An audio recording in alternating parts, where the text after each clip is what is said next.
Hello students, prepare IAS coaching के YouTube channel पर आपका स्वागत है। अभी तक हम लोग पॉलिटी के सेगमेंट में जिन चीज़ों की चर्चा कर चुके हैं वो फंडामेंटल राइट्स के अनुच्छेद 12 से लेकर 18 तक हैं। अनुच्छेद 12 से 18 तक की चर्चा में हम लोगों ने देखा कि किस प्रकार से कानून के समक्ष समता से लेकर के टाइटल्स को समाप्त करने तक की बात, यानी कि समानता की व्यवस्थाओं को लेकर के विभिन्न अनुच्छेदों में प्रावधान किए गए हैं। इसके बाद हम नए फेज में आते हैं फंडामेंटल राइट्स के, जो शुरू होता है अनुच्छेद 19 से और जो कि स्वतंत्रता के अधिकार से संबंधित है, राइट टू फ्रीडम से संबंधित है। देखिए, स्वतंत्रता लोकतंत्र का एक महत्वपूर्ण आधार है। यदि आपको विभिन्न प्रकार की स्वतंत्रताएं नहीं प्राप्त होंगी तो लोकतांत्रिक व्यवस्था अपने आप में औचित्यहीन हो जाएगी। लोकतांत्रिक व्यवस्था के मायने समाप्त हो जाएंगे। नागरिकों की स्वतंत्रता, the freedom of citizens in any democratic system is the soul of the democratic system itself. यदि नागरिकों के पास स्वतंत्रता नहीं है तो वे किसी भी तरीके से लोकतंत्र में सक्रिय भूमिका नहीं निभा पाएंगे। विभिन्न प्रकार के अनुच्छेदों के द्वारा स्वतंत्रता के अधिकार को सुनिश्चित किया गया है, जिसमें हम पहला अनुच्छेद आज शुरुआत कर रहे हैं और यह है अनुच्छेद 19। अनुच्छेद 19 भारत देश के नागरिकों को कई प्रकार की स्वतंत्रताएं देता है। इन स्वतंत्रताओं की चर्चा हम प्रारंभ करते हैं। तो अनुच्छेद 19 कहता है, all citizens shall have the right. ध्यान दीजिएगा, यहां पर महत्वपूर्ण है कि सभी नागरिकों को, ठीक है, यानी कि अनुच्छेद 19 जो है वो गैर नागरिकों को प्राप्त नहीं है, ये केवल इंडियन सिटीजन्स के लिए है। तो अनुच्छेद 19 के अंतर्गत जो स्वतंत्रताएं हम डिस्कस करने जा रहे हैं, उन स्वतंत्रताओं के लिए केवल और केवल भारतीय नागरिक अधिकारी हैं। विदेश से आए हुए भारत में रहने वाले लोगों को ये अधिकार प्राप्त नहीं होंगे। ठीक है, तो अनुच्छेद 19 का 1 कह रहा है कि सभी नागरिकों को निम्न स्वतंत्रताएं प्राप्त होंगी। ठीक है, 19 के 1 का ए कह रहा है, all citizens have right to freedom of speech and expression. ठीक है, वाक और अभिव्यक्ति, वाक स्वातंत्र एवं अभिव्यक्ति।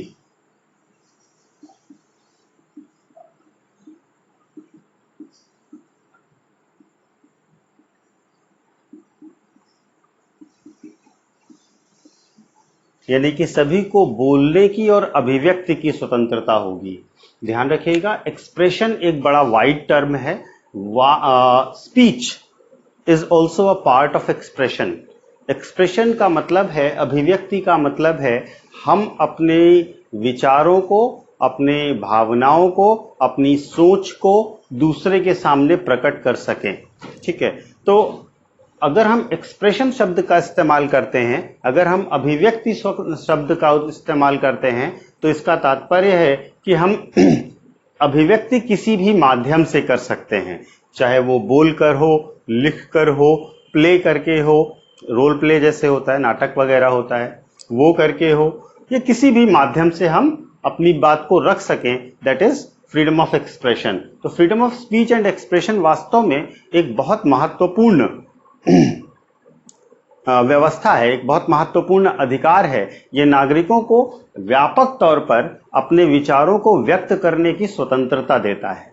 ठीक है, अब फ्रीडम ऑफ स्पीच और एक्सप्रेशन की जरूरत क्यों पड़ी, क्या इसकी जरूरत क्यों है हमें? तो इसकी जरूरत सबसे पहली जिन आधारों पर हम देख सकते हैं उनको हम इस तरीके से नोट डाउन कर सकते हैं।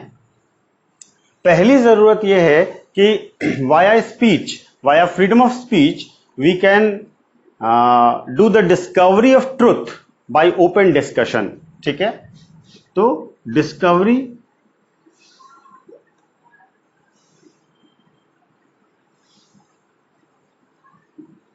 Of truth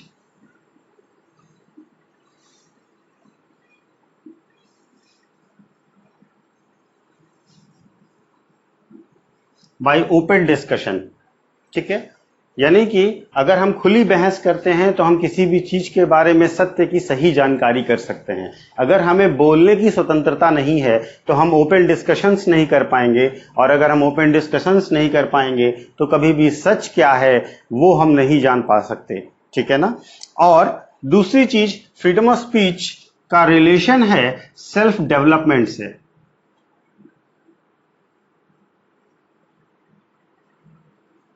freedom of speech का रिलेशन है सेल्फ डेवलपमेंट से। मतलब इसके द्वारा आप अपना विकास कर सकते हैं। आपके विकास का एक महत्वपूर्ण आधार होता है फ्रीडम ऑफ स्पीच, अब बोलने की स्वतंत्रता। ठीक है। इसके साथ साथ जब आपको फ्रीडम ऑफ एक्सप्रेशन और फ्रीडम ऑफ स्पीच मिलता है तो आप अपने बिलीफ और पॉलिटिकल थॉट्स,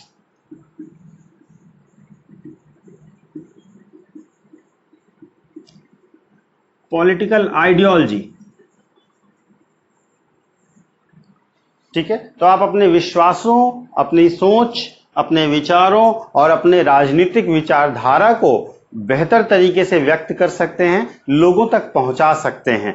ठीक है। इसके साथ साथ ये जो है आपको डेमोक्रेसी में पार्टिसिपेशन को एनकरेज करने के लिए है। ठीक है। तो ये जो आपको देगा वो पार्टिसिपेशन इन डेमोक्रेसी,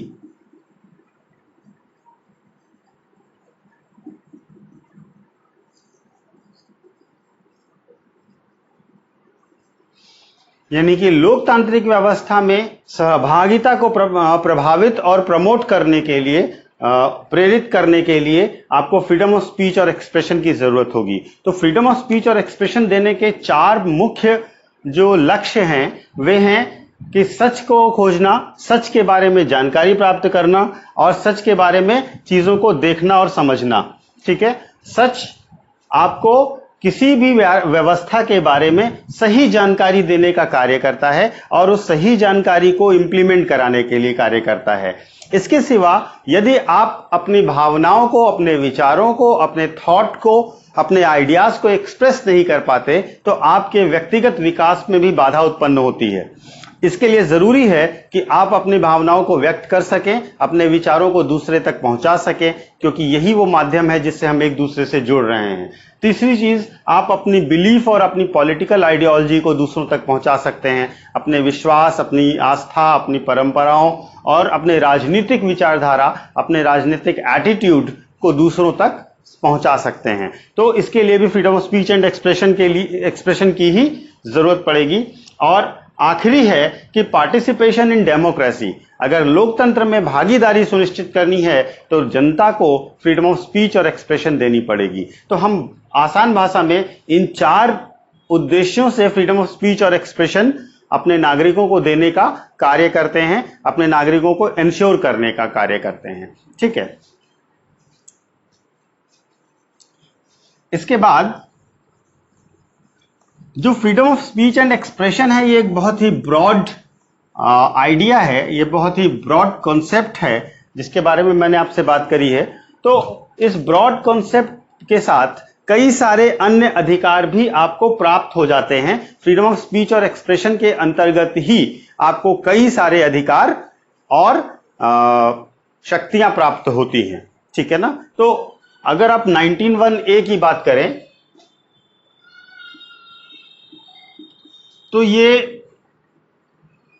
कई सारे अन्य अधिकारों को अपने आप में समाहित करता है, अपने आप में इंक्लूड करता है। ठीक है। जिसमें से पहला है freedom of press.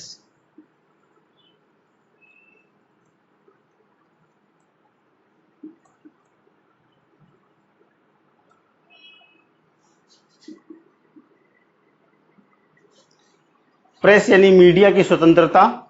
Freedom of press यानी मीडिया की स्वतंत्रता को आपको अभिव्यक्ति की स्वतंत्रता के अंतर्गत ही माना जाएगा। पूरे संविधान में फ्रीडम ऑफ प्रेस को लेकर के कहीं पर भी कोई प्रावधान नहीं किया गया है। Freedom of press is included in the freedom of speech and expression because media और press is a part of methods of expression. ये अपने विचारों को व्यक्त करने के तरीकों में से एक तरीका है कि आप मीडिया या प्रेस के माध्यम से अपनी बात को रखें और स्पष्ट करें। इसके लिए एक महत्वपूर्ण डिसीजन है देखिए यहां पर आपको जो केसेस बताए जाएंगे उन केसेस को भी आपको याद रखना है, क्योंकि वे केस आपसे सीधे प्री में पूछे जाते हैं। ठीक है, तो केस था सकल पेपर मिल्स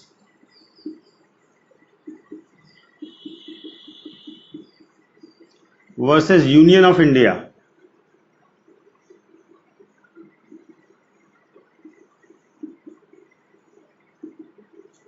सकल Paper Mills versus union of India. इस केस में 1962 का केस है और उस केस में यह डिसाइड किया गया था कि फ्रीडम ऑफ प्रेस को फ्रीडम ऑफ एक्सप्रेशन के अंतर्गत रखा जाए। ठीक है, दूसरा आपको राइट दिया जाता है इसी के अंतर्गत freedom to use and host national flag. ठीक है, राष्ट्रध्वज को प्रयोग करना और उसे फहराने का अधिकार। ठीक है, दूसरा अधिकार क्या आपको फ्रीडम ऑफ प्रेस और freedom of speech and expression में मिलता है, वो है राष्ट्रध्वज यानी कि राष्ट्रीय झंडे नेशनल फ्लैग को प्रयोग करने और उसे फहराने का अधिकार। देखिए ये एक्सप्रेशन किससे रिलेटेड है, ये एक्सप्रेशन आपकी नेशनलिज्म की भावना से रिलेटेड है, ये राष्ट्रवाद की भावना से रिलेटेड है, राष्ट्र के प्रति सम्मान से रिलेटेड आपका एक्सप्रेशन है। ये अधिकार आपको मौलिक अधिकार के तौर पर दिया गया है अनुच्छेद 19(1)(a) के अंतर्गत ही। ठीक है, ये केस हुआ था Naveen Jindal versus union of India case, Naveen Jindal बनाम भारत संघवाद। ठीक है, तो नेशनल फ्लैग वाला जो मामला है उसका केस है Naveen Jindal versus union of India.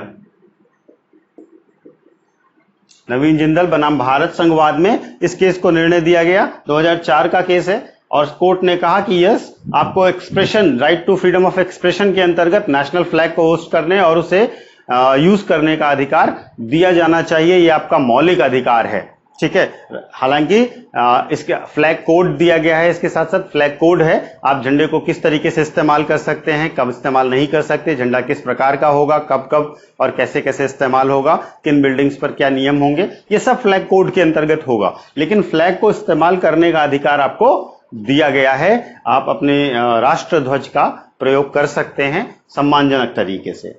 ठीक है, इसके बाद तीसरा अधिकार जो आपको दिया गया है वो राइट टू नो।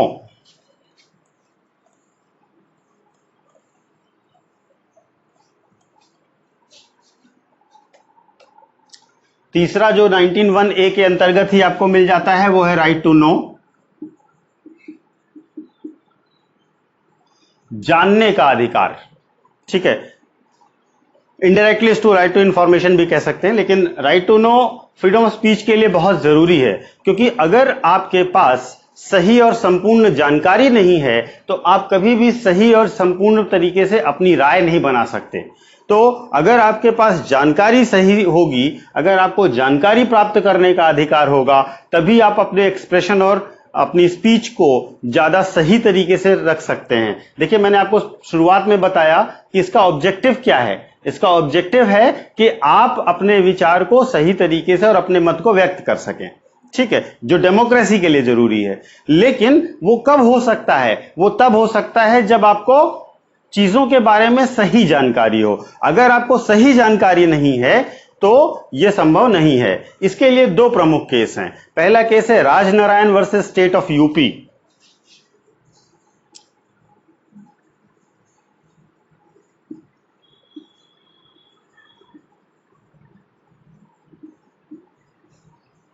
ठीक है, Rajnarayan versus state of UP. और दूसरा है SP Gupta versus union of India.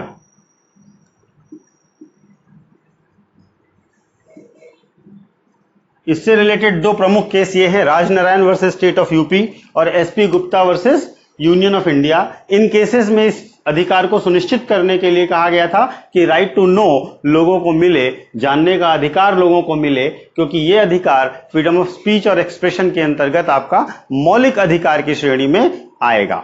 ठीक है, इसके सिवा अगला अधिकार जो फ्रीडम ऑफ स्पीच और एक्सप्रेशन के अंतर्गत आएगा वो है राइट टू गो अब्रॉड, विदेश जाने का अधिकार। विदेश जाने का अधिकार ये अधिकार आपके फ्रीडम ऑफ स्पीच और एक्सप्रेशन के अंतर्गत भी आएगा और राइट टू लाइफ के अंतर्गत भी आएगा, यानी आर्टिकल 21 के अंतर्गत भी आएगा। इसके लिए बहुत प्रमुख, बहुत प्रसिद्ध केस है Maneka Gandhi versus union of India. Maneka Gandhi case में यह डिसाइड किया गया था कि आपको विदेश जाने का अधिकार आपके मौलिक अधिकारों के अंतर्गत ही सुनिश्चित किया जाएगा। इसके सिवा फ्रीडम ऑफ स्पीच और एक्सप्रेशन के अंतर्गत अन्य अधिकार जो आपको प्राप्त हैं वो हैं जैसे right to live streaming, right to commercial advertisement, right to demonstrate, प्रदर्शन करने का अधिकार, और इसके साथ साथ right to silence. Right to silence भी right to freedom of speech और एक्सप्रेशन का ही भाग है, ठीक है। ना बोलना भी एक एक्सप्रेशन है, तो अगर आप नहीं बोल रहे हैं तो यह भी आपका मौलिक अधिकार है, यह भी आपके फ्रीडम ऑफ स्पीच और एक्सप्रेशन में इंक्लूड होगा। तो फ्रीडम ऑफ स्पीच और एक्सप्रेशन कई सारे अन्य अधिकारों को भी इंक्लूड करता है, जिसमें आपका फ्रीडम ऑफ प्रेस है, प्रेस की स्वतंत्रता का अधिकार है, नेशनल फ्लैग को होस्ट करने का अधिकार है, राइट टू नो है, राइट टू डिमॉन्स्ट्रेट है, राइट टू गो अब्रॉड है, राइट टू कॉमर्शियल एडवर्टीजमेंट है, राइट टू लाइव स्ट्रीमिंग है, और राइट टू साइलेंस है। ये प्रमुख अधिकार वे हैं जो अनुच्छेद 19(1)(a) के अंतर्गत ही आपको प्राप्त होते हैं। इनके लिए अलग से कोई प्रावधान कॉन्स्टिट्यूशन में नहीं किया गया है, ठीक है। तो जब भी आपसे पूछा जाए तो आप बता सकते हैं कि ये अधिकार हमें 19(1)(a) के इंटरप्रिटेशन के अंतर्गत प्राप्त हुए हैं, ठीक है। तो अनुच्छेद 19(1) का ए जो है वो बहुत ही व्यापक तौर पर चीजों को देता है। अब इंपॉर्टेंट चीज क्या है? इंपॉर्टेंट चीज ये है कि क्या ये अधिकार अपने आप में एब्सोल्यूट है, परिपूर्ण है, या इसकी कुछ शर्तें हैं? जी हां, आपको अनुच्छेद 19(1)(a) कई सारे मौलिक अधिकार फ्रीडम ऑफ स्पीच और एक्सप्रेशन के अंतर्गत दे रहा है, लेकिन ये अधिकार एब्सोल्यूट नहीं है, स्वयं में परिपूर्ण नहीं है। इनके लिए कुछ शर्तें हैं जिसके लिए संविधान में रीजनेबल रिस्ट्रिक्शन,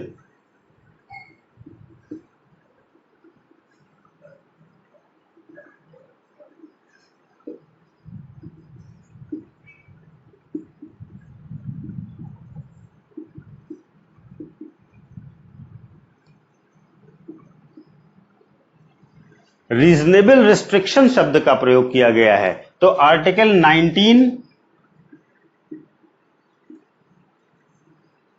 का 2, अनुच्छेद 19 का 2, अनुच्छेद 19(1)(a) के अंतर्गत प्राप्त अधिकारों पर रीजनेबल रिस्ट्रिक्शंस की बात करता है। यानी कि 19 का 2 बता रहा है कि आपको किन परिस्थितियों में आपकी फ्रीडम ऑफ स्पीच और एक्सप्रेशन को प्रतिबंधित किया जाएगा, आपको ये अधिकार कम मिलेंगे या उन्हें रोका जा सकेगा, ये बता रहा है आर्टिकल 19 का 2।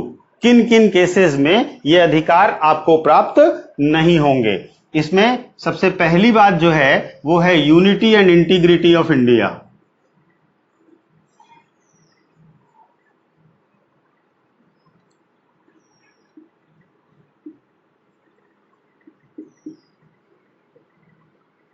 यानी कि आप कुछ भी ऐसा बोल, लिख या एक्सप्रेस नहीं कर सकते जो देश की एकता और अखंडता के लिए खतरा पैदा करे।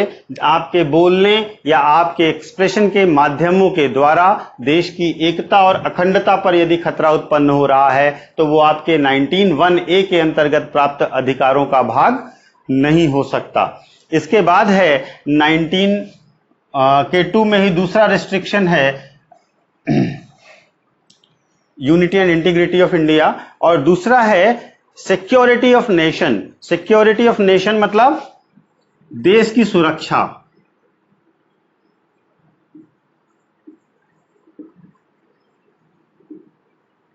मतलब आप ऐसा कुछ भी बोल, लिख या प्रदर्शित नहीं कर सकते जिससे देश की सुरक्षा पर खतरा उत्पन्न हो, देश की एकता और अखंडता पर कोई खतरा उत्पन्न हो, या फिर आपके फ्रेंडली रिलेशन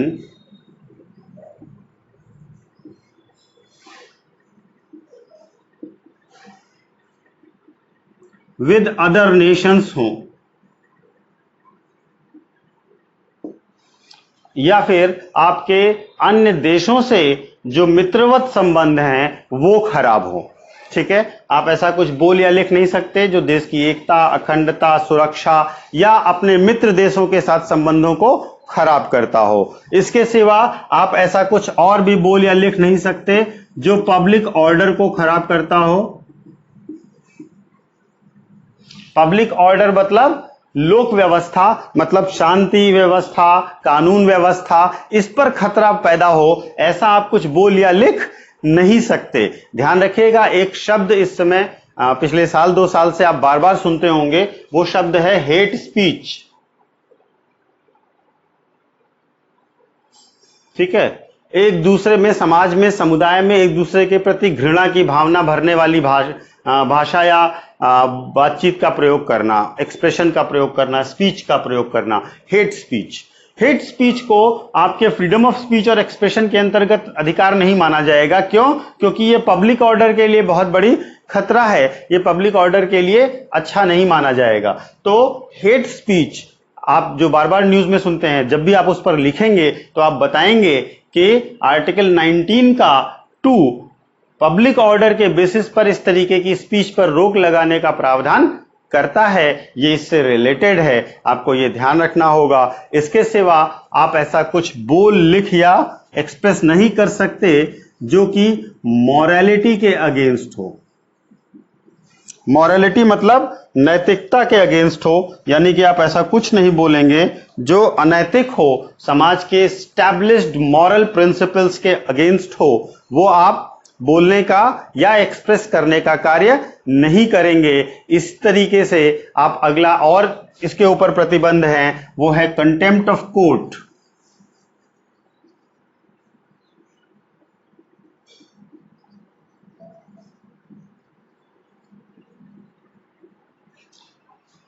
यानी कि आप ऐसा कुछ बोलेंगे, लिखेंगे या एक्सप्रेस नहीं करेंगे जिससे न्यायालय की अवमानना होती हो। न्यायालय की अवमानना करने वाले विचार या एक्सप्रेशंस प्रतिबंधित हैं, उन्हें बोलने का अधिकार आपको नहीं है। इसके सिवा आप ऐसा कुछ बोल, लिख या एक्सप्रेस नहीं कर सकते जो डिफेमेशन करता हो। डिफेमेशन का मतलब है मानहानि। मानहानि मतलब किसी भी व्यक्ति, समुदाय या समाज के व्यक्ति के सम्मान में कमी करने के लिए, उसके मान में हानि करने के लिए आप ऐसा कुछ बोल या लिख नहीं सकते, ऐसा कुछ आप एक्सप्रेशन नहीं दे सकते जिससे डिफेमेशन होता हो। ध्यान रखिएगा, कंटेम्प्ट ऑफ कोर्ट और डिफेमेशन ये दोनों सिविल और क्रिमिनल कैटेगरी में डिवाइड किए जाएंगे। इनको हम आगे के लेक्चर्स में भी डिस्कस करेंगे कि सिविल कंटेम्प्ट क्या होता है, क्रिमिनल कंटेम्प्ट क्या होता है, सिविल डिफेमेशन क्या होता है, क्रिमिनल डिफेमेशन क्या होता है। ध्यान रखिएगा, ये न्यूज में रहने वाली चीज है। लगातार जब भी आप देखते होंगे नेता एक दूसरे पर आरोप लगाते हैं तो वे डिफेमेशन का केस करने की कोशिश करते हैं। दुनिया के कुछ देशों में क्रिमिनल डिफेमेशन का प्रावधान नहीं है। भारत में सिविल और क्रिमिनल दोनों प्रकार के डिफेमेशन यानी मानहानि का प्रावधान किया गया है और इसके खिलाफ कई सारे लोगों ने अपील भी करी है कि नहीं, क्रिमिनल डिफेमेशन नहीं होना चाहिए, लेकिन अभी तक की व्यवस्था में ये लागू है। तो सिविल और क्रिमिनल डिफेमेशन ये हम आगे डिस्कस करेंगे जब हम अगला टॉपिक में आएंगे, किसी टॉपिक में जब यूज होगा। अभी के टॉपिक में इसका हम इस्तेमाल बस इतना ही करेंगे। ठीक है, इसके सिवा एक और प्रतिबंध है आपके फ्रीडम ऑफ स्पीच और एक्सप्रेशन में, और वो है इंसाइटमेंट टू ऑफेंस, यानी कि अपराध उद्दीपन। आप ऐसा कुछ भी बोलेंगे, लिखेंगे या एक्सप्रेस नहीं करेंगे जो अपराध को बढ़ाने की बात करता हो, यानी कि कोई व्यक्ति अपराध की ओर उन्मुख हो जाए, motivated to attempt any offence हो जाए, एनी क्राइम हो जाए, ऐसा कुछ भी आप बोल या लिख नहीं सकते। तो किसी प्रकार के अपराध का उद्दीपन आप नहीं करेंगे अपनी फ्रीडम ऑफ स्पीच और एक्सप्रेशन के अंतर्गत। तो देखिए, फ्रीडम ऑफ स्पीच और एक्सप्रेशन के बारे में मैंने जो आपको बताया, इसको ब्रॉडली बहुत बड़े चैप्टर को हमने कवर किया है। इसके कई पहलू पर बात करी। पहली चीज, इसका ऑब्जेक्टिव क्या है, क्यों दिया जा रहा है, इसके अंतर्गत विभिन्न केसेस में कोर्ट्स ने कौन कौन से अधिकार आपको प्रोवाइड कर दिए हैं, प्लस इसके ऊपर कौन कौन से प्रतिबंध हैं। तो अनुच्छेद 19 के 1 का ए इन सब एरिया को कवर करते हुए आपको पूरा करना होगा।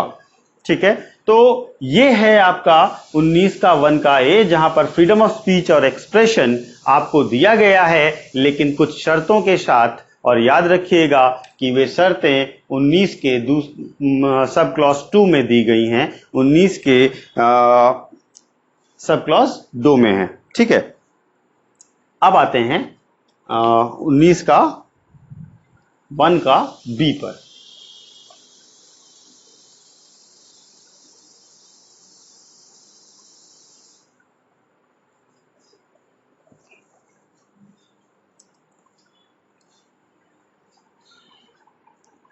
उन्नीस के 1 का बी कह रहा है to assemble peacefully and without arms, यानी कि आपको बिना किसी हथियार के शांतिपूर्ण सम्मेलन का अधिकार दिया गया है।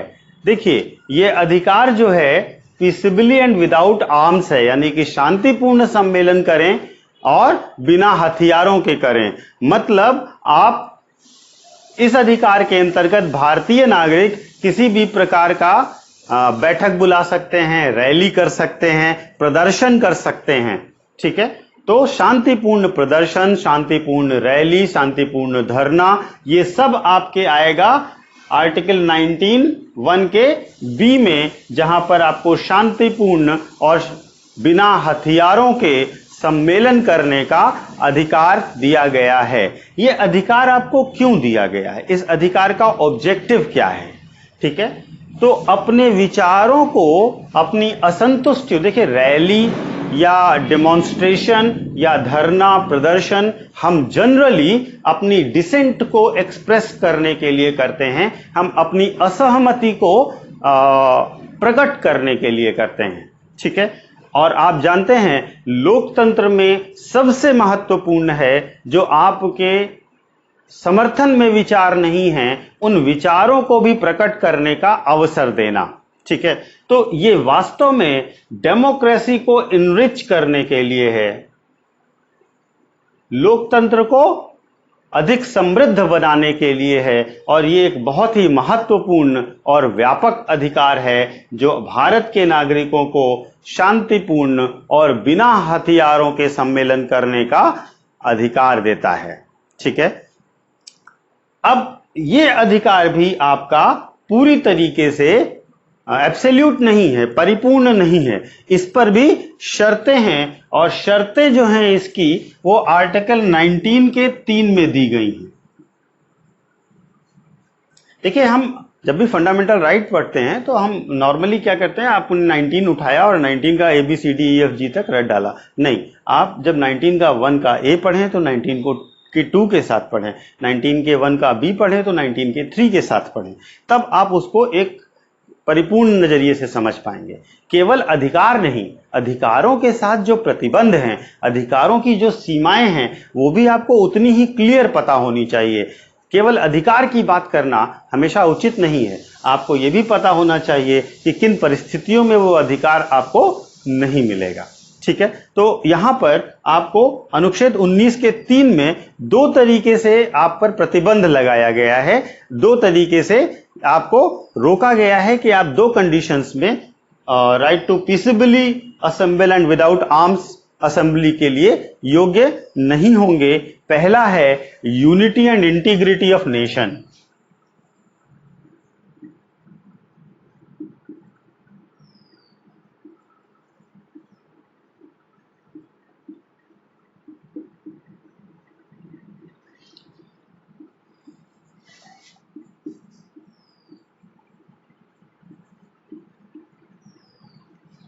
और दूसरा है पब्लिक ऑर्डर।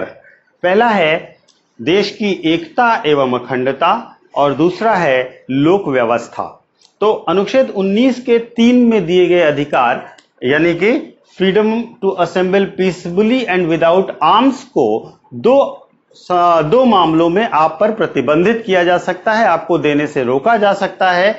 एक है जब आपकी धरना प्रदर्शन आदि से देश की एकता और अखंडता पर खतरा पैदा होता हो, या देश में लोक व्यवस्था का मतलब कानून व्यवस्था भंग होने का खतरा हो। उस स्थिति में सरकार आपके इस अधिकार को प्रतिबंधित कर सकती है। आपको यह अधिकार सीमित या ना मिले, ऐसा भी हो सकता है। ठीक है, तो अनुच्छेद 19 आपको 19 के 1 का बी आपको शांतिपूर्ण सम्मेलन का अधिकार तो देता है, लेकिन 19 का 3 उस पर दो प्रतिबंध स्थापित करता है, दो कंडीशंस लगाता है कि आपका जो सम्मेलन है, जो आपकी बैठक है, जो आपकी रैली है, धरना है, प्रदर्शन है, वो यूनिटी और इंटीग्रिटी ऑफ इंडिया के लिए खतरा ना हो, प्लस देश के पब्लिक ऑर्डर के लिए खतरा ना हो। यहां पर एक छोटी सी चीज मैं आपको एडिशनल बता देना चाहूंगा।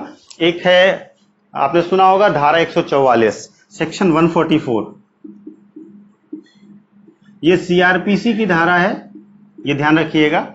ये अपराध प्रक्रिया संहिता की धारा है, जिसके अंतर्गत ये घोषित किया जाता है। आपने सुना होगा धारा 144 लग गई। धारा 144 का मतलब 4 या अधिक लोग एक साथ नहीं निकलेंगे किसी भी जगह पर। तो लोगों की असेंबली को रिस्ट्रिक्ट करने का अधिकार आपके सेक्शन 144 सीआरपीसी में भी दिया गया है, जहां पर लोगों के सामूहिक मूवमेंट को रोकने का प्रावधान है। इसके अंतर्गत ग्रुप में लोगों के निकलने पर प्रतिबंध लगाया जा सकता है धारा 144 के अंतर्गत। तो जिस क्षेत्र में धारा 144 लगी हो, वहां पर आपको freedom of peacefully assemble and without arms assembly का अधिकार भी नहीं दिया जाएगा, ये आप ध्यान रखिएगा। तो इस तरीके से अनुच्छेद 19 के 1 का सब क्लॉज बी जो क्या है, उसके क्या उद्देश्य हैं, उस पर क्या प्रतिबंध हैं, ये मैंने आपको बताया।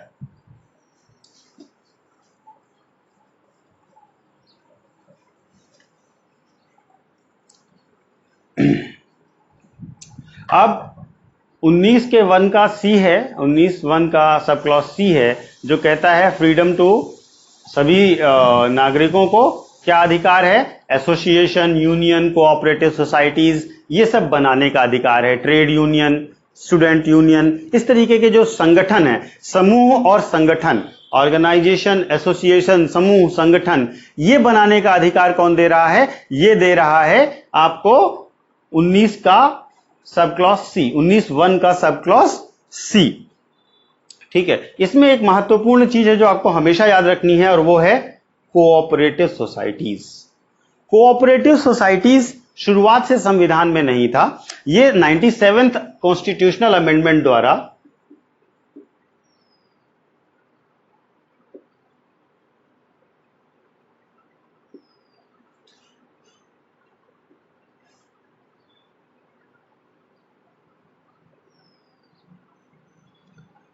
ये 97th कॉन्स्टिट्यूशनल अमेंडमेंट द्वारा संविधान में जोड़ा गया। इसके पहले ये नहीं था। और कोऑपरेटिव सोसाइटीज एक इंपॉर्टेंट चीज है जिसको आपको समझना भी चाहिए, मैं आपको अभी समझा देता हूं। तो पहले ये जान लीजिए कि 19(1) के सी में 97th अमेंडमेंट के द्वारा right to form cooperative societies भी आपको दिया गया है। सहकारी संगठन बनाने का अधिकार भी आपको दिया गया है। सहकारी संगठन यानी कोऑपरेटिव सोसाइटीज आपको प्री और मेंस दोनों के लिए बहुत अच्छे से तैयार करना होगा, ये एक इंपॉर्टेंट कॉन्सेप्ट है। कोऑपरेटिव सोसाइटीज का एक क्लासिकल एग्जाम्पल अमूल है, जो आप देखते हैं, ये कोऑपरेटिव सोसाइटी का एग्जाम्पल है। इसी तरीके से अगर आप अलग अलग शहरों में देखें तो cooperative milk federation, cooperative credit societies, cooperative bank, इस तरीके के कोऑपरेटिव एसोसिएशंस बनाए जाते हैं। ये अधिकार भी आपको फंडामेंटल राइट की तरह फंडामेंटल राइट्स के अंतर्गत आर्टिकल 19(1) के सी में दिया गया है। ये एक महत्वपूर्ण कॉन्सेप्ट है, इसको आप ध्यान रखिएगा, और ये कॉन्स्टिट्यूशनल अमेंडमेंट भी ध्यान रखिएगा। ठीक है, अब right to form association, union और कोऑपरेटिव सोसाइटीज, आप संगठन बना सकते हैं, समूह बना सकते हैं, सहकारी संगठन बना सकते हैं, इस तरीके के किसी भी प्रकार के ऑर्गेनाइजेशन, लेबर यूनियन बना सकते हैं, मजदूर संघ बना सकते हैं। तो ये सब बनाने का अधिकार आपको इस अनुच्छेद के अंतर्गत दिया गया। देखिए, जैसे मजदूर संघ है,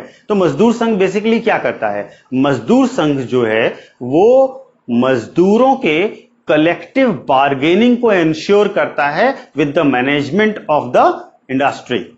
ठीक है, जो मजदूर संघ है वो क्या करेगा? वो जो कंपनी है जहां वो काम कर रहे हैं वहां पर इंश्योर करेगा कि मजदूरों को बेहतर सुविधा कलेक्टिव बार्गेनिंग के थ्रू मिले, सामूहिक सौदेबाजी की भावना के अंतर्गत मिले। क्योंकि एक अकेला लेबर वीक होता है, लेकिन लेबर्स का जो यूनियन होगा वो निश्चित तौर पर कंपनी पर दबाव बना सकेगा। किन माध्यमों से? डिमॉन्स्ट्रेशन के द्वारा, प्रदर्शन के द्वारा, धरना करने के द्वारा, अपने विरोध प्रदर्शन के अन्य तरीके अपनाने के द्वारा।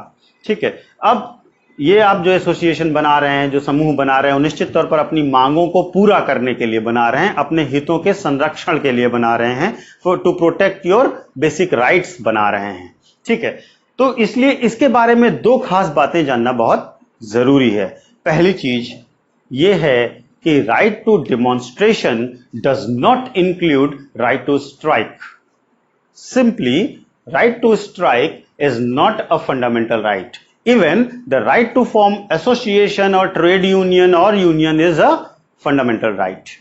ठीक है, समूह, संगठन, मजदूर संगठन आदि बनाना आपका मौलिक अधिकार तो है, लेकिन हड़ताल या तालाबंदी का अधिकार आपका मौलिक अधिकार नहीं है। प्रदर्शन करने का अधिकार जरूर आपका मौलिक अधिकार है। ठीक है, काम बंद करना या हड़ताल कर देना ये आपका मौलिक अधिकार नहीं है। ये पहला पॉइंट है जो आपको ध्यान रखना है। दूसरा पॉइंट जो बहुत इंपॉर्टेंट है कि आपको ये अधिकार तो दिया गया है कि आप association, union, cooperative society, trade union, कुछ भी, स्टूडेंट यूनियन बना सकें, but the right to form association does not include the right to get recognized that association or union. ठीक है, यानी कि संगठन बनाने का अधिकार जरूरी नहीं है कि आपकी संगठन को मान्यता दिलाने का अधिकार भी सम्मिलित करे। यानी कि आप संगठन तो बना सकते हैं, लेकिन उसे मान्यता मिलेगी या नहीं मिलेगी ये आपका मौलिक अधिकार नहीं है। मान्यता आपको हमेशा उसके लिए बनाए गए नियम, कानूनों और आधारों पर दी जाएगी। तो आप संगठन बना सकते हैं, लेकिन संगठन को मान्यता सरकार देगी या नहीं देगी उसको आप फंडामेंटल राइट की तरह क्लेम नहीं कर सकते। तो यहां पर दोनों चीजें आपको ध्यान रखनी है। पहली ये कि अगर आपने संगठन बनाया है तो आप विरोध करिए, धरना करिए, प्रदर्शन करिए, अपने विचार को व्यक्त करिए, अलग अलग माध्यमों से अपना विरोध दर्ज करिए, लेकिन हड़ताल के अधिकार को आप मौलिक अधिकार की तरह नहीं ले सकते। दूसरी चीज, अगर आपने ये संघ, संगठन, एसोसिएशन वगैरह बनाए हैं तो इनको आप बना तो सकते हैं, लेकिन एज अ फंडामेंटल राइट इनकी रिकॉग्निशन को क्लेम नहीं कर सकते। आप मौलिक अधिकारों की तरह इनकी मान्यता को क्लेम नहीं कर सकते। ठीक है, ये दो बातें इसके साथ आपको ध्यान रखनी जरूरी हैं। बाकी दोनों अधिकार जो हमने आपको बताए, उन अधिकारों की तरह ही ये अधिकार भी, यानी 19 के 1 का सी, जो सब क्लॉज सी है, वो भी एब्सोल्यूट नहीं है। ठीक है, अधिकार आपको जरूर हैं, लेकिन उन अधिकारों के पीछे कुछ शर्तें हैं, कुछ कंडीशंस हैं, और उसकी शर्तें जो हैं वो 19 के 4 में दी गई हैं। तो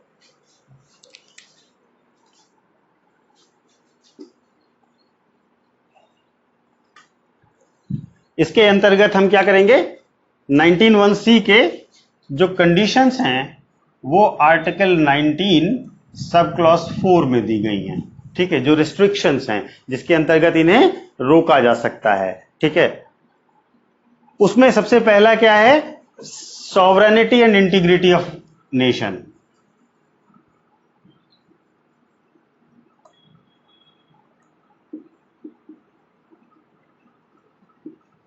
देश की एकता और अखंडता पर खतरा नहीं होना चाहिए आपका ये संगठन, ये समूह और इसकी गतिविधियां। दूसरी चीज, ये पब्लिक ऑर्डर को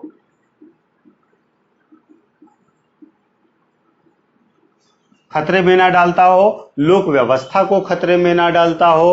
और तीसरी चीज, मॉरलिटी,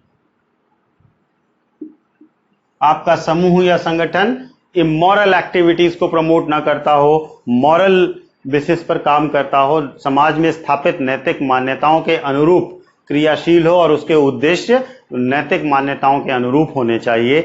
ये वो शर्तें हैं जिसके अंतर्गत आप कोई भी संगठन, समूह, कोऑपरेटिव सोसाइटी आदि का निर्माण कर सकते हैं। ठीक है,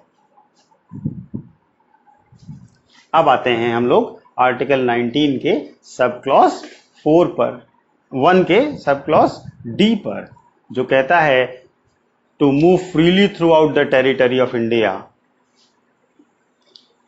ठीक है, देश की राज्य क्षेत्र में कहीं पर भी आपको आने जाने की स्वतंत्रता होगी।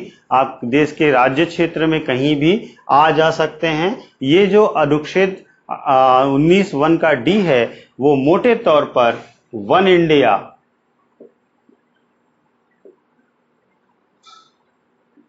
के कॉन्सेप्ट को संवैधानिक मान्यता दे रहा है कि हम एक देश हैं, हम पूरा एक देश हैं, हम कहीं भी आ जा सकते हैं, बिना शर्तों के आना जाना हमारे लिए संभव है। और इसीलिए ये अनुच्छेद सुनिश्चित करता है कि देश के अंतर्गत आप कहीं भी आ जा सकते हैं। लेकिन बाकी अनुच्छेद के अनुरूप ही इस पर भी शर्तें हैं। ये भी आपको एब्सोल्यूट राइट की तरह नहीं दिया गया है। आर्टिकल 19 का 5 सब क्लॉज 5 जो है इस पर रीजनेबल रेस्ट्रिक्शंस लगाता है, युक्त निर्बंधन लगाता है, और वो ये है कि welfare and interest of common people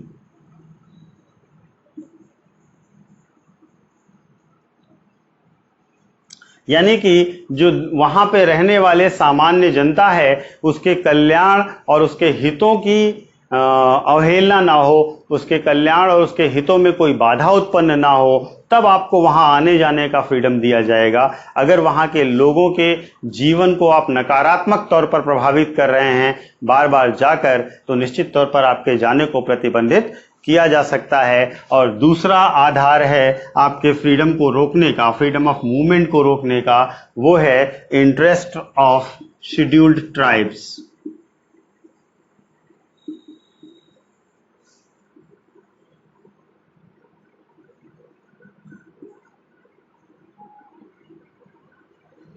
यानी कि अनुसूचित जनजाति के हितों के संरक्षण। ठीक है, आपके आने जाने से अनुसूचित जनजातियों का जीवन ना प्रभावित हो, उनके काम करने और रहने की व्यवस्थाएं ना प्रभावित हो, उनका जीवन शैली ना प्रभावित हो। इस आधार पर आपके फ्रीडम ऑफ मूवमेंट को रोका जा सकता है, ये ध्यान रखिएगा। अच्छा, अनुच्छेद 19(1) का डी और ई लगभग एक दूसरे को कॉम्प्लीमेंट करते हैं, एक दूसरे को पूरा करते हैं, एक दूसरे के साथ ही पढ़े जा सकते हैं। पहला 19(1) का डी कह रहा है कि आपको पूरे देश की टेरिटरी में कहीं भी आने जाने का अधिकार है, जबकि ई कह रहा है कि वहां पर आपको पूरे देश की टेरिटरी में कहीं भी रिसाइड करने और सेटल हो जाने का अधिकार है, कहीं पर भी रहने और बस जाने का अधिकार है, मतलब परमानेंटली रह जाने का अधिकार है। ठीक है, तो आप पूरे देश में कहीं भी आ जा सकते हैं, रह सकते हैं या बस सकते हैं। ये आपको अधिकार 19(1) के डी और ई में दिया गया है। ठीक है, और इन दोनों पर रिस्ट्रिक्शंस भी सेम है। अब इन दोनों को आप साथ में ही याद कर सकते हैं। इन दोनों पर यही रिस्ट्रिक्शंस हैं कि वहां के कॉमन पीपल के इंटरेस्ट और वेलफेयर अफेक्टेड ना हो और शेड्यूल्ड ट्राइब्स का जीवन और इंटरेस्ट अफेक्टेड ना हो, तो फिर आप पूरे देश में कहीं भी आ जा सकते हैं, बस सकते हैं या वहां पर निवास कर सकते हैं। ठीक है, तो 19(1) का डी और ई दोनों को एक दूसरे के कॉम्प्लीमेंट में ही पढ़ा जा सकता है, आसान है समझने के लिए।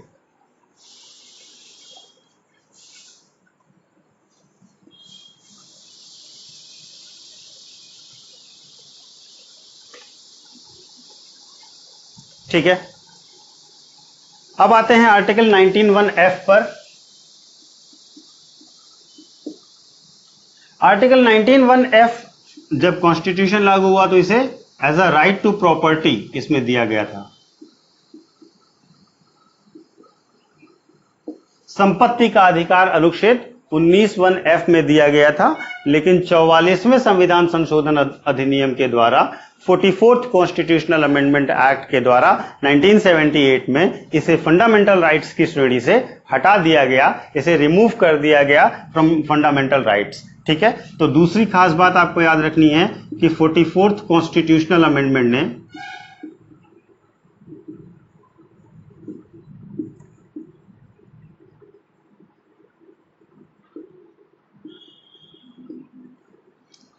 इसे फंडामेंटल राइट्स की सूची से बाहर कर दिया कि यानी कि अब ये अधिकार आपको मौलिक अधिकार के तौर पर नहीं मिलेगा।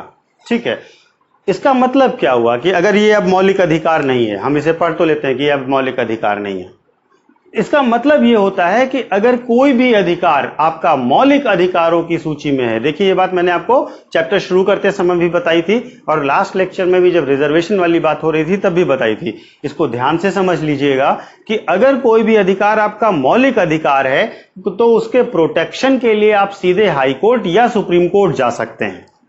अगर उसके सिवा कोई अधिकार कॉन्स्टिट्यूशन में आपको तो दिया गया है या किसी कानून के अंतर्गत दिया गया है लेकिन उसे पार्ट 3 ऑफ कॉन्स्टिट्यूशन में इंक्लूड नहीं किया गया है तो उसे हम फंडामेंटल राइट नहीं मानेंगे, यानी उसके लिए आप सीधे हाई कोर्ट या सुप्रीम कोर्ट नहीं जा सकते। ठीक है, यहां पर छोटा सा ट्रिकी पॉइंट है जिसको हम आर्टिकल 32 डिस्कस करते समय बताएंगे। आपने अगर ध्यान दिया होगा तो सुप्रीम कोर्ट ने अपने रिजर्वेशन वाले डिसीजन में क्या कहा है, उन्होंने कहा है कि आप सुप्रीम कोर्ट में इसके अंतर्गत अपील नहीं कर सकते क्योंकि यह कॉन्स्टिट्यूशनल राइट नहीं है, लेकिन आप हाई कोर्ट जा सकते हैं। ठीक है, सो द क्वेश्चन इज कि मैंने आपको अभी बताया कि अगर कोई अधिकार फंडामेंटल राइट नहीं है तो आप सीधे हाई कोर्ट या सुप्रीम कोर्ट नहीं जा सकते। अब आप इन दो जनरल लाइंस को कनेक्ट करके मुझे जरूर जवाब दीजिएगा कि फिर सुप्रीम कोर्ट ने हाई कोर्ट जाने के लिए क्यों कहा, क्यों सलाह दी। अगर आप इस चीज को समझ रहे हैं तो निश्चित तौर पर कमेंट करिएगा और मैं देखूंगा कि क्या आप इस बात को समझ पाए कि क्यों फिर अधिकार दिया गया हाई कोर्ट जाने का, अगर ये फंडामेंटल, अगर रिजर्वेशन फंडामेंटल राइट नहीं है तो। ठीक है, अब आते हैं हम वास्तव में वापस अपने टॉपिक पर। तो जब यह कहा गया कि आर्टिकल 19(1)(f) के अंतर्गत जो राइट टू प्रॉपर्टी है वो 44वें संविधान संशोधन के अंतर्गत आपका मौलिक अधिकार नहीं रह जाएगा। ठीक है, तो फिर अब इसका मतलब क्या है कि इसके बाद एक संविधान में चेंज किया गया, जोड़ा गया आर्टिकल 300A, अनुच्छेद 300A जोड़ा गया जो पार्ट 12 के चैप्टर 4 में है। ठीक है, ये कहां है, पार्ट 12 के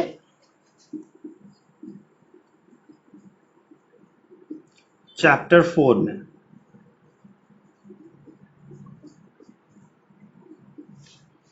ठीक है, और जब इसे जोड़ दिया गया तो फिर यहां पर इसे एज अ कॉन्स्टिट्यूशनल राइट के तौर पर दिया गया, लेकिन अब ये केवल एक लीगल राइट है, ये आपका फंडामेंटल राइट नहीं है। तो अगर कोई भी अधिकार आपका फंडामेंटल राइट नहीं है तो आपको पूरा लीगल प्रोसीजर फॉलो करना होगा, पूरा जो भी उसकी विधायी प्रक्रिया है उसको फॉलो करना होगा अगर आपको वो अधिकार चाहिए तो। आप सीधे हाई कोर्ट या सुप्रीम कोर्ट मूव नहीं कर सकते हैं।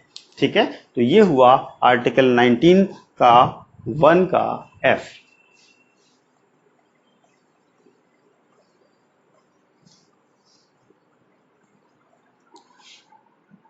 अब आते हैं आर्टिकल 19(1) का G। 19 के 1 का G ये कह रहा है you have right to, all citizens have right to practise any profession, trade, occupation, business. ठीक है, यानी कि आपको कोई भी व्यवसाय, धंधा, काम धंधा, वृत्ति, रोजगार आदि करने का अधिकार है, आप उसे कर सकते हैं। ठीक है, तो अनुच्छेद 19 का जो जी है वो आपकी आजीविका से संबंधित है, आपको आजीविका की स्वतंत्रता देता है, राइट टू लाइवलीहुड देता है। ठीक है, तो अगर आप इस श्रृंखला को देखेंगे तो आप पाएंगे कि एक नागरिक को, अब आप एक व्यक्ति की तरह भी सोचिए, एक व्यक्ति को किन मूलभूत स्वतंत्रताओं की जरूरत होगी अपने जीवन को बेहतर बनाने के लिए या जीवन की आवश्यकताओं को पूरा करने के लिए।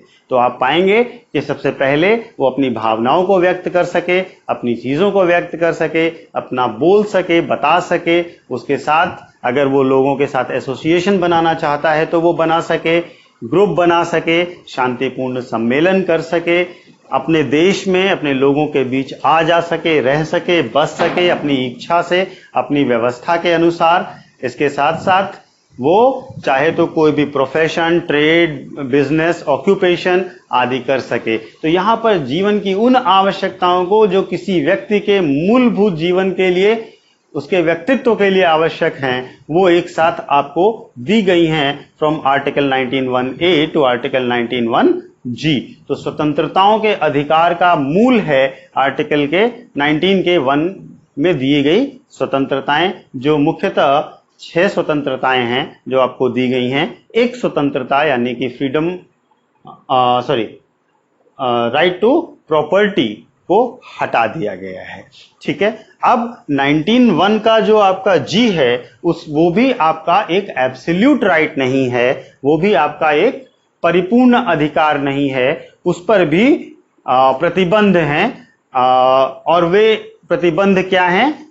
Not against general interest of common people. पहला प्रतिबंध क्या है? अच्छा, ये प्रतिबंध कहां दिए गए हैं? ये प्रतिबंध आपको दिए गए हैं 19 के 6 में, 19 के 6 में।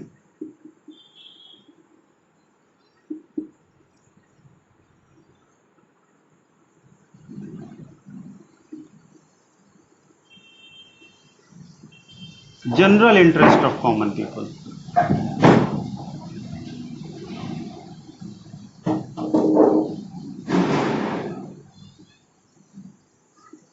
ठीक है, यानी कि आम लोगों के सामान्य हितों को प्रभावित ना करे, आम लोगों के सामान्य हितों के विरुद्ध ना हो। ठीक है, और दूसरी चीज इल्लीगल ना हो।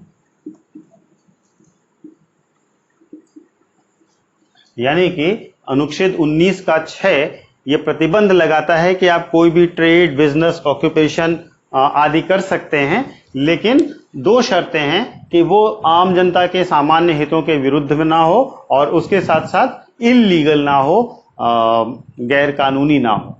ठीक है, अगर आप इन 2 शर्तों को ध्यान रखते हैं तो आप किसी भी तरीके का प्रोफेशन, ट्रेड, ऑक्यूपेशन, बिजनेस आदि अपना सकते हैं। देखिए, अनुच्छेद 19 के अंतर्गत जो अधिकार हैं, उन अधिकारों को, उस पर जो प्रतिबंध हैं, उन प्रतिबंधों को, और उससे रिलेटेड जो केसेस हैं, उन केसेस को, हर एक एस्पेक्ट को आपको बहुत ही ध्यान से याद रखना है।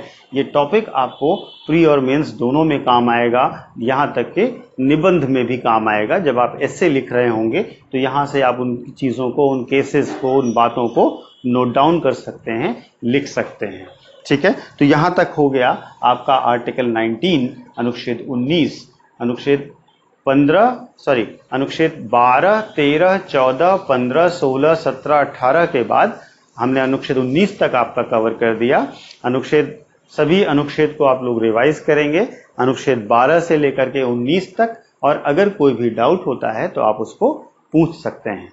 ठीक है, व्यापक इंटरप्रिटेशंस आपको करनी है। इसके साथ साथ अगर कोई भी चीज न्यूज में है, अगर कोई भी चीज समाचार में है, तो आप उसको कनेक्ट करिए अपने इन अनुच्छेदों से, जो आपके जीएस के पेपर में बहुत काम आएगा। ठीक है, जैसे अगर किसी पत्रकार ने मुख्यमंत्री के खिलाफ कुछ ट्वीट किया या कोई भी फेसबुक पोस्ट डाली और आपने उसे गिरफ्तार कर लिया सिर्फ उसके विचारों के आधार पर, तो फिर ये आपके right to freedom of speech और एक्सप्रेशन का उल्लंघन भी माना जा सकता है।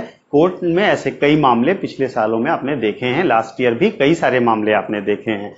किसी भी विचार को लेकर के यदि आप अपना मत भिन्नता व्यक्त करते हैं या सरकार के विरुद्ध अपने किसी विचार को प्रकट करते हैं, केवल अगर आपने विचार को प्रकट किया है जो कि देश की एकता और अखंडता के विरुद्ध नहीं है, तो वहां पर आपके विचारों को देशद्रोह का नाम नहीं दिया जा सकता। और आप देख रहे होंगे इधर ये घटनाएं आपने पिछले 1 साल में बार बार देखी हैं कि सरकार देशद्रोह का आरोप लगाकर किसी को गिरफ्तार कर ले रही है, किसी को इसलिए गिरफ्तार कर ले रही है कि उसने मुख्यमंत्री या किसी बड़े नेता के खिलाफ कुछ भी पोस्ट डाल दी है। देखिए, उनके व्यक्तिगत जीवन, उनकी मानहानि को आप नहीं कर सकते। ये आपको फ्रीडम ऑफ स्पीच एक्सप्रेशन के एक्सेप्शन में बताया जा चुका है, रिस्ट्रिक्शन में बताया जा चुका है। आप मानहानि नहीं कर सकते, लेकिन आप उनके विचारों, उनकी योजनाओं, उनके कार्यों की आलोचना कर सकते हैं।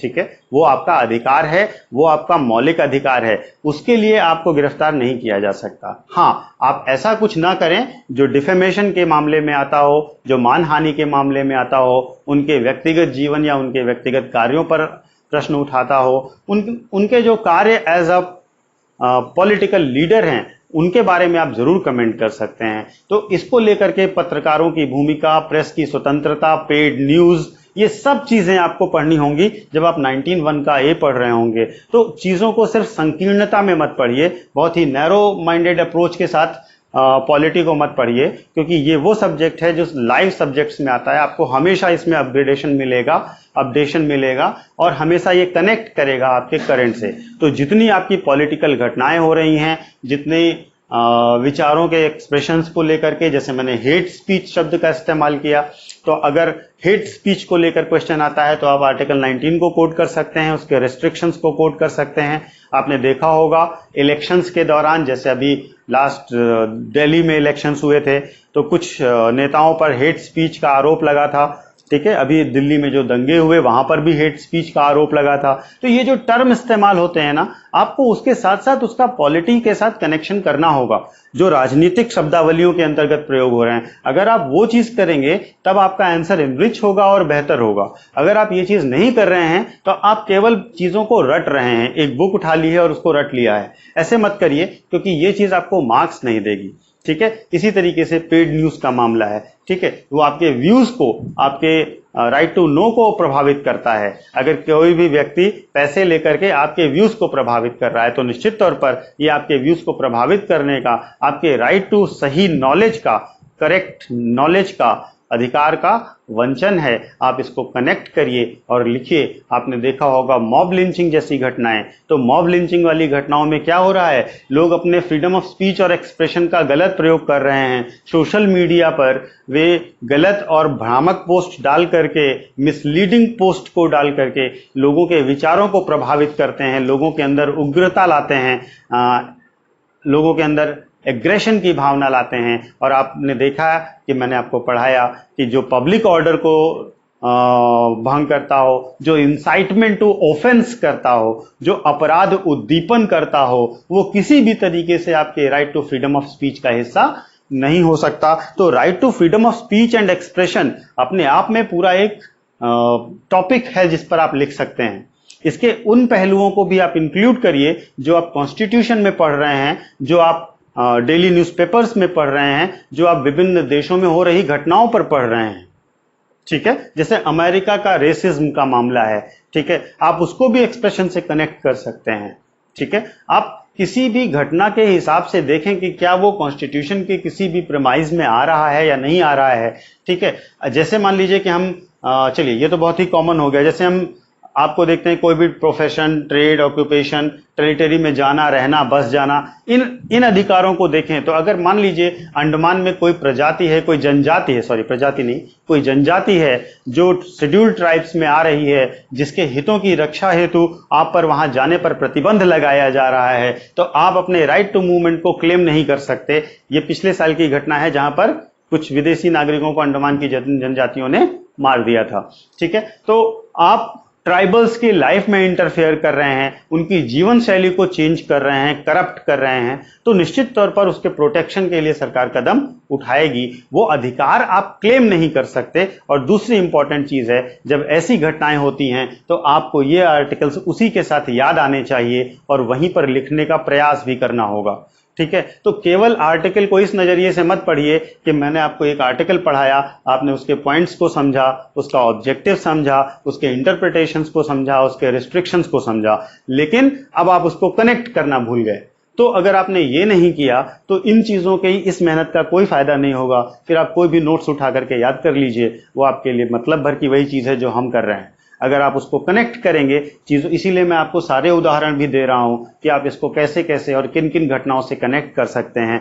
आप अपने यहाँ की घटनाओं को भी कनेक्ट करिए, विदेशों की हो रही घटनाओं को भी कनेक्ट करिए, उस आर्टिकल में जोड़िए। अगर आप उस आर्टिकल के साथ जोड़ करके लिखते हैं, अगर वो जनरल क्वेश्चन भी है और आप उसमें आर्टिकल मेंशन करते हैं, अगर आप पर टॉलरेंस को लेकर के एस्से आता है और आप उसमें आर्टिकल 19, 20, 21, 20 नहीं, आर्टिकल 19, 21 को भी इंक्लूड करते हैं, 25 को भी इंक्लूड करते हैं अपने निबंध में, तो निश्चित तौर पर भले ही टॉलरेंस का टॉपिक ग्लोबल हो, लेकिन आप उसमें अपने संविधान के रेफरेंसेस को ऐड करेंगे। तो ये वो चीजें हैं जो आपको निश्चित तौर पर करनी ही हैं।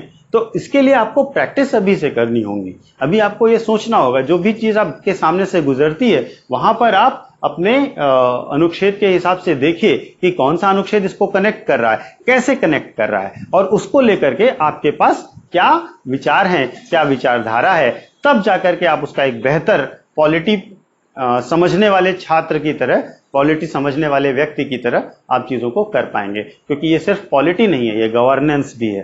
ठीक है, तो यहाँ पर प्रशासन भी आपको समझना है और प्रशासन को संविधान से कनेक्ट करना है। तो इसलिए इस चीज को आपको बहुत ध्यान से देखना है। आज हमने आर्टिकल 19 को कंक्लूड कर दिया है। इसके आगे हम लोग कल, यानी कि सॉरी अगले लेक्चर में, कल कहना ठीक नहीं होगा, अगले लेक्चर में आर्टिकल 20 को लेंगे। आर्टिकल 20 और 21 बहुत इंपॉर्टेंट आर्टिकल है इंडियन कॉन्स्टिट्यूशन के, जिसे आपको समझ में आना चाहिए। जाते जाते मैं आपको एक और छोटी सी चीज बता देना चाहता हूं, जो चूंकि आप 20 तक पहुंच गए हैं तो इसलिए 19 आप पढ़ चुके हैं। एक छोटी सी चीज और है,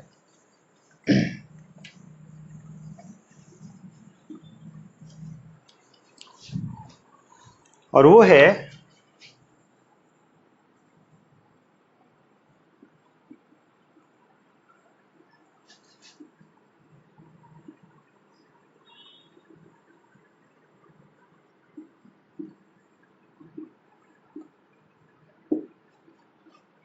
मौलिक अधिकारों का स्वर्णिम त्रिभुज।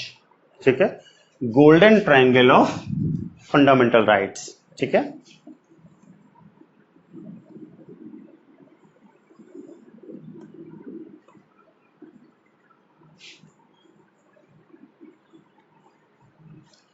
तीन अनुच्छेद आर्टिकल 14, 19 और 21 को मिलकर के इंडियन कॉन्स्टिट्यूशन में फंडामेंटल राइट्स का गोल्डन ट्रायंगल बनता है, स्वर्णिम त्रिभुज बनता है।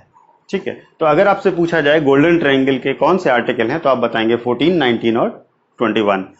इसका मीनिंग क्या है? इसका मीनिंग ये है कि अगर बाकी सारे फंडामेंटल राइट्स सस्पेंडेड हो, बाकी सारे फंडामेंटल राइट्स अवेलेबल ना हो और आपको केवल 3 आर्टिकल्स मिल जाएं, 14, 19 और 21, तो आप बाकी सारे फंडामेंटल राइट्स को इसमें इंक्लूडेड पा सकते हैं, इसके अंतर्गत ही पा सकते हैं, क्योंकि ब्रॉडली ये उन सब चीजों को कवर करेंगे जो बाकी आर्टिकल्स में दिए गए हैं। तो golden triangle of fundamental rights अनुच्छेद 14, 19 और 21 को मिलकर के बनता है।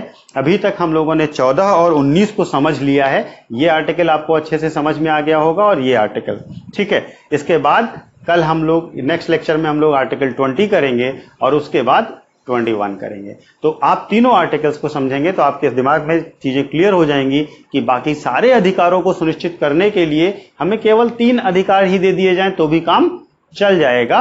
इसीलिए इन 3 आर्टिकल्स को golden triangle of fundamental rights कहा जाता है। ठीक है, तो ये एक बेसिक सा कॉन्सेप्ट था, मुझे याद आ गया, मैंने कहा मैं आपको बता देता हूं जिससे आपके दिमाग में ये चीज क्लियर रहे। तो यहां से हम लोग इस लेक्चर को समाप्त करते हैं। अगर कोई भी आपको डाउट होता है, कोई भी समस्या होती है या कोई भी प्रश्न होता है, आप निश्चित तौर पर बिल्कुल इजीली जब भी फ्री हो आप क्वेश्चन पूछ सकते हैं कमेंट बॉक्स में जाकर के, या कोचिंग के नंबर्स पे कांटेक्ट करके व्हाट्सएप कर भी कर सकते हैं आप। इसके सिवा अगर आपको हमारे प्रयास अच्छे लग रहे हैं तो निश्चित तौर पर कोशिश करिए कि कुछ लाइक और कमेंट करिए, क्योंकि उससे शायद ये सब चीज़ें अच्छी मानी जाती हैं। तो प्लीज़ कोशिश करिए वो भी करने की। बाकी ये आपका आज का लेक्चर है, बाकी हम लोग अगले लेक्चर में फिर मिलते हैं। तब तक के लिए धन्यवाद।